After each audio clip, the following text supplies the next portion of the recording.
शिलाद नाम का मुनि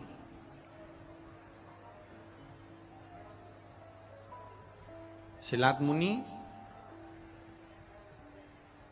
जो ब्रह्मचारी थे, जिन्होंने विवाह नहीं किया, ब्रह्मचारी। और शिलाद मुनि जब ब्रह्मचारी हैं, शिलाद मुनि जो ब्रह्मचारी हैं, उनके जो पूर्वज हैं, उनके जो पितृ हैं, उनके जो पूर्वज हैं, उनके जो पितृ हैं, शिलाद मुनि के जो पूर्वज हैं, पितृ हैं, उनको चिंता व्याप गई।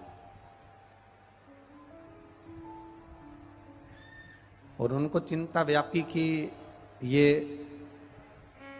शिलाद मुनि को लगा कि उनके पूर्वजों को, उनके पितरों को लगा कि हमारे घर में जो बेटा ने जन्म लिया है, शिलाद मुनि ने जन्म लिया है, और शिलाद मुनि की अब शादी नहीं हुई, शिलाद मुनि ने शादी नहीं करी, शिलाद मुनि का विवाह नहीं हुआ, शिलाद मुनि तपस्वी ब्रह्मचारी बन गए।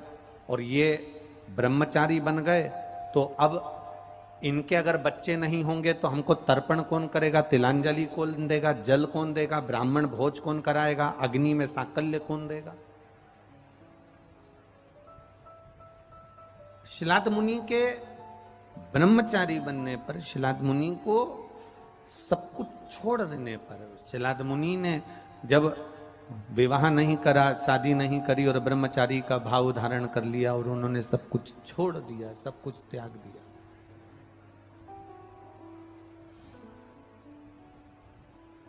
पितरों को चिंता लग गई, पूर्वजों को चिंता हो गई, पूर्वजों को टेंशन हो गई। और पूर्वजों को चिंता लगी इस बात की कि अब हमको तर्पण कौन करेगा, अब हमको तिलांजलि कौन देगा, अब हमको भोजन कौन देगा, हमारा अग्नि का भाग कौन निकालेगा। संसार में जन्म लेने वाला प्रत्येक मनुष्य ये विचार करता है कि हमारी वंशावली बढ़ती चली जाए, हमारा वंश बढ़े, हमारी गोद में, हमारी झोली में भी भगवान एक संतान, एक पुत्र, एक पुत्री, एक संतान हमारी गोदी में भी दे, जो कि हमारे वंश को बढ़ा दे, हमारे पूर्वजों को तर्पण, तिलांजलि, जल, भोजन आदि प्राप्त होता रहे। ये सब मिलता रहे, ये भाव प्रत्येक मनुष्य के हृदय में होता है, प्रत्येक मनुष्य के दिल में होता है। अब पितृलोक में जो पितृ बैठे हुए थे, पितृलोक में जो पितृ विराजमान थे, उन पितरों ने आर्यमा स्वामी से कहा, पितरों के देवताओं से,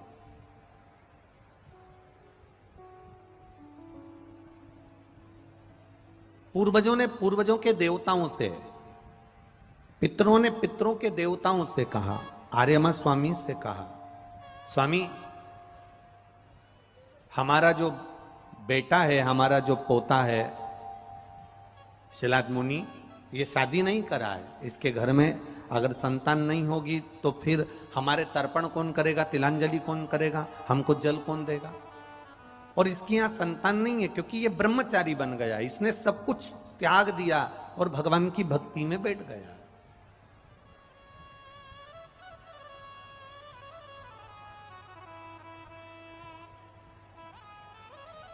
इसके घर में अगर संतान होगी तो हमको तर्पण होगा, हमारी तिलांजलि होगी, हमको भोजन मिलेगा, हमको भाग मिलेगा। अब इसके यहाँ संतान हो तब तो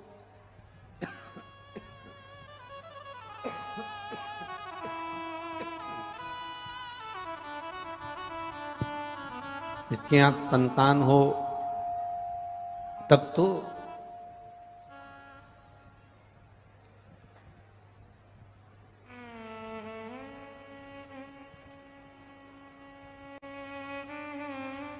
जब संतान है ही नहीं तो फिर वंश कैसे बढ़े,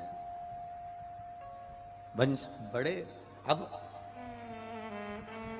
चिंता भीतर से व्याप रही है, चिंता भीतर से लग रही है।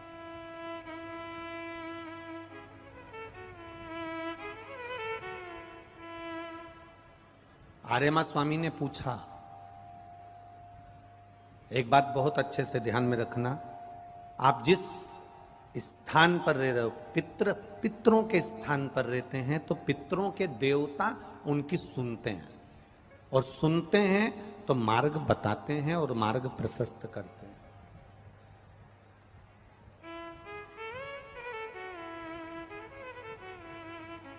अगर आप ब्रह्मलोक में रहते होते तो आप ब्रह्मा जी से आप कुछ कहते तो ब्रह्मा जी आपकी बात को जरूर स्वीकार कर लेते। वैकुंठ लोक में रहते होते और वैकुंठ में भगवान नारायण से कुछ कहते तो वो आपकी बात जरूर स्वीकार कर लेते। देवलोक में रहते होते तो देवताओं से कुछ कहते तो वो आपकी बात जरूर स्वीकार कर लेते। हम रह रहे हैं पृथ्वी पर मृत्यु लोक में, और मृत्यु लोक में अगर रह रहे हैं तो निश्चित है पृथ्वी पर रहने वाला व्यक्ति अगर देव अधिदेव महादेव से कुछ कहेगा तो महादेव उसकी बात को जरूर स्वीकार करेंगे, ये निश्चित है। आप अपने पूर्वजों से, अपने शिलाद मुनि से कहो, आप शिलाद मुनि से जाकर प्रार्थना करो कि शिलाद मुनि तुम शिव जी की आराधना करो, भगवान शंकर का गुणगान करो। शिव जी की आराधना करोगे, शिव का गुणगान करोगे तो तुम्हारे घर में संतान जरूर तुम्हें प्राप्त होगी, और वो संतान अगर प्राप्त होगी तो वो पूर्वजों का तर्पण और तिलांजलि जरूर करेगी। शिलाद मुनि ने तब साधना करना प्रारंभ करा।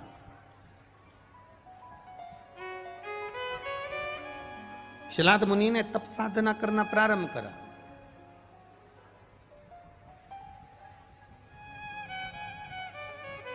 और जब शिलाद मुनि ने तप साधना करना प्रारंभ करा, ऐसी तप साधना शिलाद मुनि ने करी कि तप करते करते करते करते करते करते मिट्टी का ढेर बन गए, और उनके शरीर के अंदर, मिट्टी के अंदर कीड़े पड़ गए, और शरीर के मांस को नोच नोच कर वो कीड़े खा गए।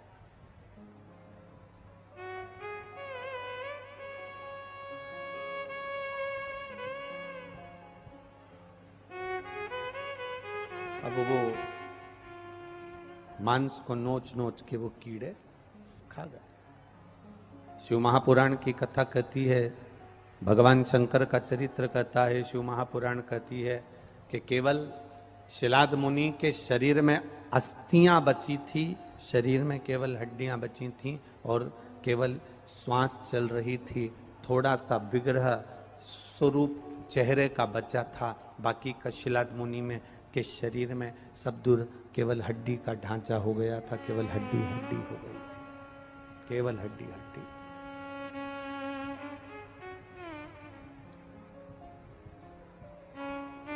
अब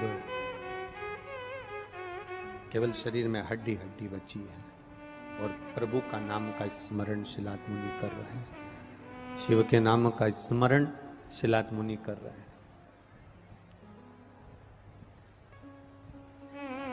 केवल शिलाद मुनि के शरीर की अस्थियों का ढांचा अकेला बचा, तब देव ऋषि नारद जी भगवान शिलाद मुनि का दर्शन करने आए तो क्या देखते हैं कि मांस तो शरीर पर था ही नहीं।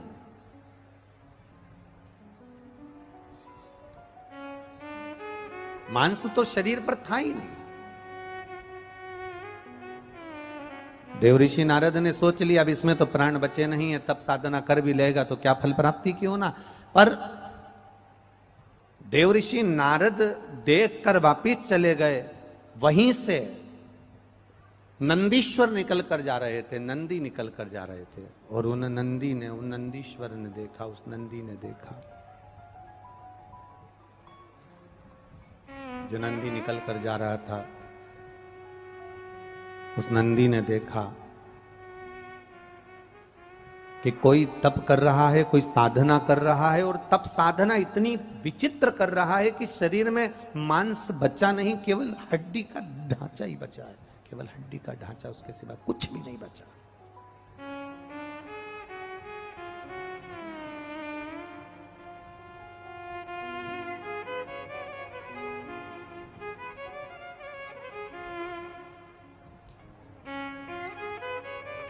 अब नंदी के मन में भाव जागृत हुआ, नंदी के मन में एक भाव आया।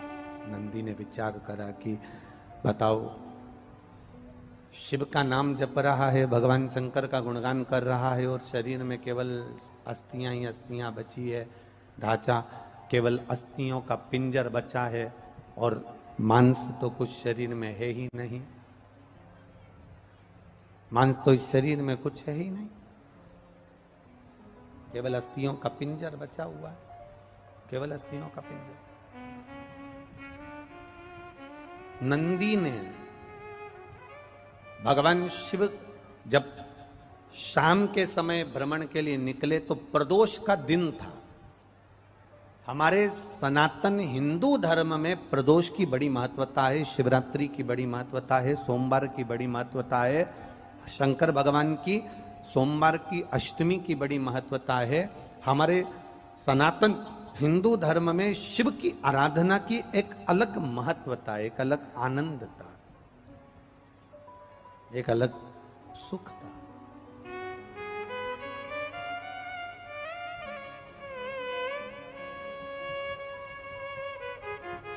अब प्रदोष का दिन था और प्रदोष काल में मेरे देवाधिदेव महादेव पार्वती जी को बिठाकर भ्रमण के लिए निकले थे। अब मेरा शंकर भगवान, मेरा ओघड़दानी, मेरा भोलेनाथ, मेरा शंभू प्रदोष काल में, प्रदोष के दिन नंदी पर बैठकर जब निकले।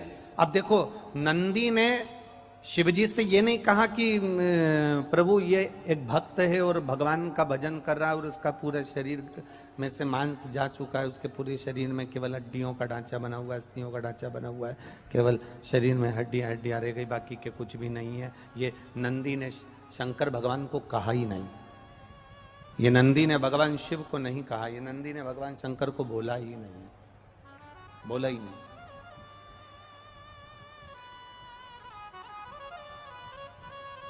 बस नंदी पर शिवजी बैठे, जगत जननी जगदम्बा माता पार्वती जी बैठी और नंदी पर बैठकर जब भगवान शंकर प्रदोष के दिन, प्रदोष काल में जब निकल कर जा रहे थे, तभी नंदी बोले कुछ नहीं।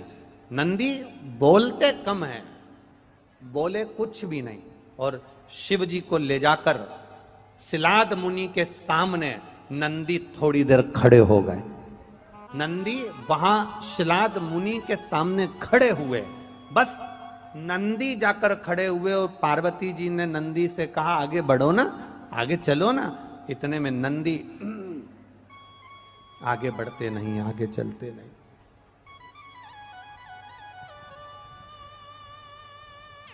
नंदी आगे नहीं चल पा रहे, नंदी आगे नहीं बढ़ पा रहे।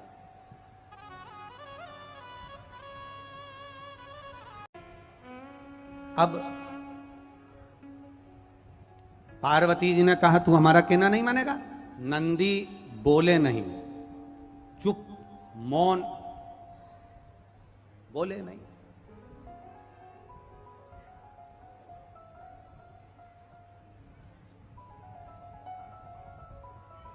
नंदी बोले नहीं। शिव जी ने नंदी से कहा, नंदी माता पार्वती की बात नहीं मान रहे हो, आगे नहीं चल रहे हो। नंदी शिव जी से बोले, प्रभु आज प्रदोष का दिन है, प्रदोष काल है, आप भूल गए? प्रदोष के दिन, प्रदोष काल के दिन, प्रदोष के दिन, प्रदोष काल में आपने मुझसे वचन दिया था कि तू जिस जगह पर ले जाकर खड़ा कर देगा उस स्थान में मैं चारों तरफ अपनी दृष्टि फेरूंगा और चारों तरफ दृष्टि जहां फेरूंगा, जो जिस कामना को करेगा उसकी कामना मैं पूरी करूंगा। ये आपने मुझे वचन दिया था भोलेनाथ। क्यों माताएं प्रदोष का व्रत करती हैं? क्यों पुरुष प्रदोष का व्रत करते हैं? क्यों बच्चे प्रदोष का व्रत करते हैं? प्रदोष का व्रत करने का केवल एक सार तत्व यह है, प्रदोष के दिन, प्रदोष काल में मेरा देव अधिदेव महादेव निकलते हैं अपने मंदिर से बाहर, नंदी पर बैठकर कैलाश से निकलते हैं, काशी विश्वनाथ चलते हैं, देवघर वाला नंदी लेकर बाहर निकल जाता है और प्रदोष काल में भगवान ने नंदी को जो वचन दिया था कि जहां तू खड़ा होगा चारों तरफ दृष्टि फेर कर जितने दिखेंगे सबका कल्याण मैं करूंगा, जो मांगेगा उसे मिल जाएगा। इसलिए प्रदोष के दिन, प्रदोष काल में हम शंकर की आराधना में लगे रहते हैं, प्रयास करते हैं कि मुख से श्री शिवाय नमस्तुभ्यम निकल जाए, पंचाक्षर मंत्र नमः शिवाय निकल जाए, षडाक्षर मंत्र ओम नमः शिवाय निकल जाए, भगवान के मंत्र का जाप हमारे मुख से निकल जाए। जब हमारे मुख से भगवान का नाम जाप निकलेगा तो हो सकता है कि शिव की दृष्टि हम पर पड़ जाएगी और हमारा कल्याण निश्चित हो जाएगा, हमारा कल्याण।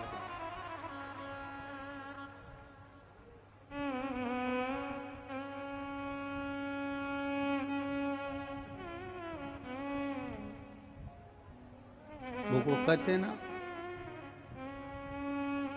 दिल से मांगो झोली में खुशियों से भर देगा।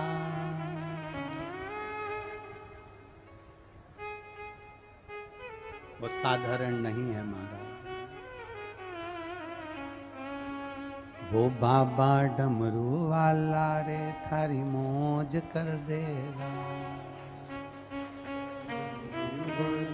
हम जो मांगे वो हमको देने को तैयार बैठा है, जो मांगे। इसलिए भाव से, हृदय से शिव को जब हम पुकारते हैं, शिव दौड़कर आता है, शिव आता है। शिव कथा कहती है प्रदोष के दिन, प्रदोष काल में शिव जी के नाम का स्मरण प्रत्येक को कर लेना चाहिए। और एक नंदीश्वर शिव महापुराण से एक बात सीख कर जाइएगा, अगर आपको लग रहा है कि दुख समाप्ति नहीं हो रहा है, एक बीमारी से उठे दूसरी बीमारी में लग गए, फिर कोई दुख आ गया, फिर कोई दुख आ गया, फिर कोई तकलीफ आ गई, फिर कोई तकलीफ आ गई, बार बार आपको लग रहा है कि दुख पीछा ही नहीं छोड़ रहा, तो नंदीश्वर शिव महापुराण की कथा आपको कह रही है प्रदोष के दिन, प्रदोष काल में 2 जगह दिए लगाना प्रारंभ कर दो। पहला बेलपत्री के वृक्ष के नीचे, पहला दिया प्रदोष काल में, प्रदोष के दिन बेलपत्री के वृक्ष के नीचे, और दूसरा दिया अपने दरवाजे की चौखट के बाहर। मतलब अपन बाहर खड़े होंगे, अंदर की ओर दिया नहीं, बाहर की ओर। एक दिया बेलपत्र के नीचे देवाधिदेव महादेव से प्रार्थना कर कर, हे शिव शंकर, हे गौरी शंकर, हे शिव, आज प्रदोष का दिन, प्रदोष काल में आप भ्रमण के लिए निकलोगे नंदीश्वर के साथ में, ऐसी कृपा करना, आपके लिए मैंने द्वार सजाया है भोलेनाथ, आपकी दृष्टि मेरी चौखट पर भी कर देना, मेरी जिंदगी संवर जाए। इसलिए 2 दीप स्मरण करें। हाँ, अच्छा इशारा करा है, उसे समझ गए हो। जिस दिए को आप लगाओगे प्रदोष के दिन, प्रदोष काल में, एक दिया बेलपत्री के वृक्ष के नीचे लगाया है, और दूसरा दिया जब आप घर में प्रवेश करोगे तो राइट हैंड पर ही लगाएं। कौन से हैंड पर लगाएं?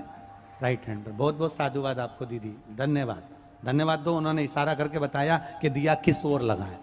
कम से कम अपने को अंदाजा तो लग जावे ना दिया किस ओर लगना चाहिए। साधुवाद था, बहुत बहुत साधुवाद। इसको जागरूक श्रोता कहते हैं, जिनको कथा के प्रति रुचि है और भगवान के भजन के प्रति रुचि है, वो तुरंत भाव से उसको स्वीकार कर ले। तो 2 जगह दीप, पहला कहां पर लगाएंगे? जम के बोलो जरा, बेलपत्री के वृक्ष के नीचे। अब बेलपत्री के वृक्ष को भी समझना, कौन सा वृक्ष होना चाहिए? जो आप खड़े हो, दोनों हाथ ऊपर हो, उस हाथ तक भी उसकी पत्ती को स्पर्श ना हो पाए, मतलब उसकी छाया हमारे पूरे शरीर पर पड़े, तो बेलपत्री के वृक्ष की मूलता का आनंद है। जो छोटे बेलपत्री के वृक्ष होते हैं, छोटे छोटे जो पौधे होते हैं बेलपत्री के, इनको जल डालकर खाद डालकर सिंचित करो, बड़ा करो, उनको पोषित कर कर बड़ा कर कर कहीं अच्छी जगह उनको लगाओ। ये नहीं कि छोटी बेलपत्री के पत्ते तोड़ लो या छोटे से पौधे के पत्ते तोड़ लो, वो श्रेष्ठता नहीं है। शिव पुराण कहती है वृक्ष वो होना चाहिए जिसकी छाया हमारे ऊपर आए। बाकी के आपके घर में आप बेलपत्री का पौधा लगाते हो, उसको बड़ा करो, बड़ा करने के बाद उसको कहीं अच्छी जगह पर लगाओ जिससे वह बेलपत्री का पौधा बड़ा हो जाए। बड़ा हो जाएगा, हम हैं नहीं हैं, कम से कम वो पौधा रहेगा, वृक्ष बनेगा। वृक्ष बनेगा तो उसकी पत्तियां टूट कर महादेव पर चढ़ेगी तो हमारा कल्याण अपने आप हो जाएगा।